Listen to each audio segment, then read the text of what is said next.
How's it going, everybody? Today's video is going to be an update video. Been kind of slow the last couple weeks, so it's not really a whole lot going on. We are a week out from the end of our fishing challenge. Our winner was Jackson. He ended up getting to take home the 42 pieces of fishing lure, fish scale, and measuring tape, hat, and then a couple shirts. So that was pretty cool. We had a pretty good turnout. A bunch of kids participated in it. We're definitely hoping to keep this growing and continue it for the years to come, and maybe even do something in the fall, some sort of similar challenge. But that was awesome. That was a great turnout, and like I said, we'll keep doing that.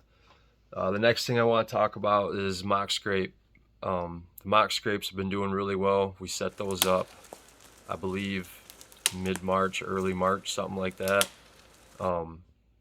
And we did our first card pull last week, August 10th, something like that, mid-August, and got tons of pictures. I think I got on one camera like 400 or 500 pictures, and 90% of them have deer in it too, so it's not just wind or anything like that. And then the other one I've got a few pictures of bucks I had right off the bat, and then something happened with the camera.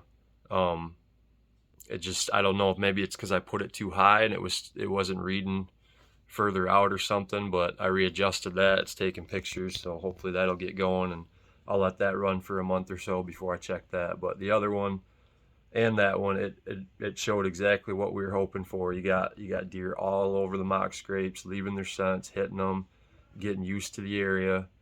And again, we don't have a whole lot of bucks throughout the summer, which I'm not saying that's what you want. You might have 500 acres and you can do that, but we got 89 acres, and we can't have that much pressure because deer create pressure within themselves too. So they don't want to be competing for food, competing for bedding, competing for stuff like that, especially when they get closer to the rut. Testosterone's building and more stress is building up. So we don't have a whole lot of bucks. Plus the thick cover, their rack, it's like a banana. They can't really get through that without damaging their horns and stuff. I know a lot of guys, you see those velvet deer and they look all bruised up or damaged up or something, and they think it's this or that, and it very well could be, but sometimes it happens to do with damaging their horns throughout the growth phase, because they're very delicate at that phase. But again, they're doing exactly what we wanted them to do, so I think that's pretty cool.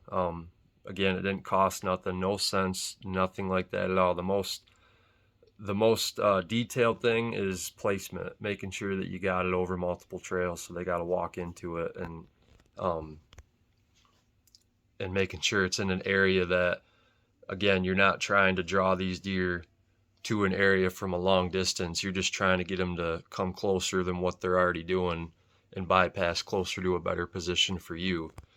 Um, and then the next thing I want to talk about is um, tree stands, and ladder stands to be in fact. So my wife, she's still not comfortable climbing up sticks and pegs and any of that stuff, which I don't blame her at all. I get that 100%. And we were talking about ladder stands because I did get her one a couple years ago, and we've had some pretty good luck out of that. And we've also had some times where it's not good at all. And that's told me throughout the years it comes down to placement of that ladder stand. And um, as you can see here, if you got a giant tree and you got lots of cover, that tree's growing up and it's big at the base, but it splits off in 3, 4 different directions. And that's a pretty good tree to set up your ladder stand in, because you got good cover all around you. It hides that ladder going up, which does stand out, believe it or not. And deer are curious critters, so they see that, they're gonna go up and smell it, and they go up and smell it after you sat in it or whatever. They're gonna put two and two together. They're gonna go human scent and something unnatural in the woods.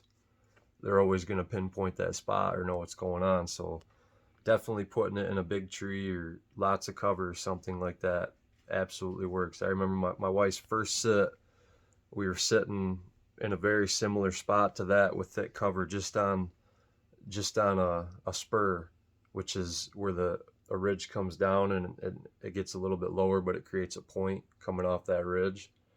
And we had a giant. I'm not sure what it was. I just know that it was out past its years. It was definitely more than 10, and it looked like it had junk at its base. Short tine. It looked old as can be. And he came in at about 12 yards, and she shot right over his back. She was shooting for 20 in the crossbow. It was an old crossbow my grandpa had. Definitely killable. But it was just one of those things where 20 to 14 or 20 to 10 or whatever, you had to adjust quite a bit for that. And she aimed dead center and shot right over his back. Plus, he probably ducked it a little bit, but that was a pretty cool scenario. I think we seen 7-8 bucks that day. We had that spot set up there all year long and never got busted out of there.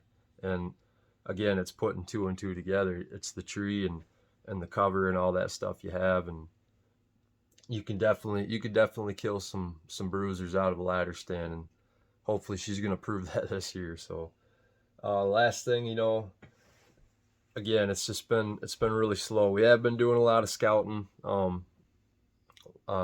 seeing a lot of nice summer bucks, and doing a lot of shooting and going to the 3D range. So definitely keep up on that. Hunting season's getting close, so let's get it, guys. Thanks for watching. See you next time. God bless.